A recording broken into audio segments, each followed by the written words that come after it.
بخونم که در جریان قرار بگیرن. به نام خدا.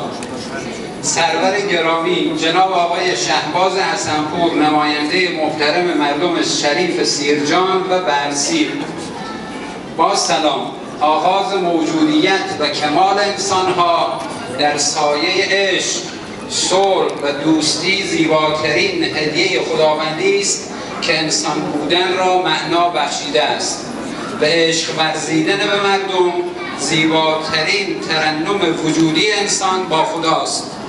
این مهم به دست نمی آید مگر در مسیر تلاش برای صلح و دوستی در بین جوامع بشری، ضمن تقدیر از زحمات چندین ساله جناب عالی در عرصه نمایندگی مردم در مجلس شورای اسلامی، به پاس خدمات برجسته و تلاش‌های بی‌نظیر در عرصه‌های صلح و دوستی و مهرورزی، به گسترش فرهنگ با هم بودن و خدمت خالصانه به مردم و ایجاد وحدت و همدلی بین گروه‌های سیاسی و اجتماعی در کشور، به ویژه شهرستان‌های سیرجان و برسیر، لوح یادبود بنیاد صلح جهانی هوشمند به جناب عالی اهدا می‌گردد و با افتخار جناب عالی را به عنوان سفیر صلح و دوستی معرفی و از خداوند سبحان برای بشریت صلح و اخلاق و آرامش و امنیت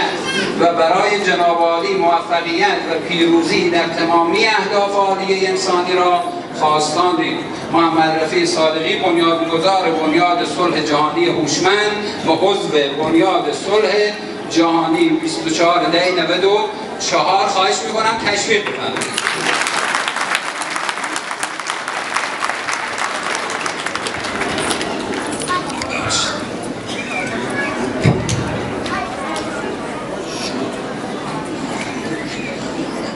Hello everybody, I am Respina, the ambassador for peace.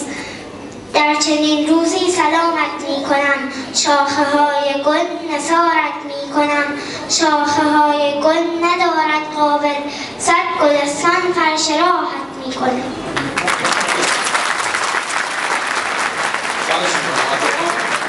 برای سلامتی حاج آقا حسنپور صلوات بفرست.